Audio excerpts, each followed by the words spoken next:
Nous sommes dans un climat malsain et délétère envers nos compatriotes de confession musulmane, et en particulier les femmes musulmanes qui portent le voile. Et les épisodes de la dernière semaine, qui vont de la convention de l'extrême droite organisée par Marion Le Pen, Zemmour & Co, qui cible nos compatriotes musulmans comme un ennemi de l'intérieur, jusqu'à l'agression verbale dont a fait l'objet une femme qui accompagnait une sortie scolaire par un élu du Rassemblement national, une femme qui donnait de son temps pour aller à une sortie scolaire, pour accompagner des enfants, pour comprendre nos institutions.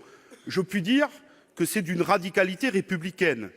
Jusqu'à hier, l'attentat islamophobe orchestré par un individu ex-candidat aux élections départementales du Rassemblement national. Voilà dans le contexte dans lequel nous sommes. Et en plus, il y a une orchestration, une libération de la parole islamophobe, de la parole publique, de l'extrême droite et d'une partie de la droite. Tout ça avec, y compris les médias. On a quand même des éditorialistes qui ont comparé le voile avec un uniforme SS. Il y en a un autre éditorialiste qui a dit que lorsqu'il prenait le bus et qu'il voyait une femme voilée, il descendait du bus. Nous sommes dans ce moment-là.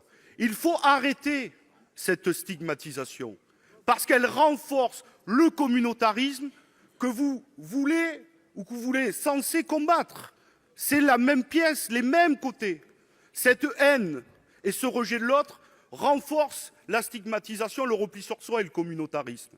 Il faut donc parler d'une voix claire et forte, liberté, égalité, fraternité. Évidemment, nous avons un combat commun, mais qui est une autre question.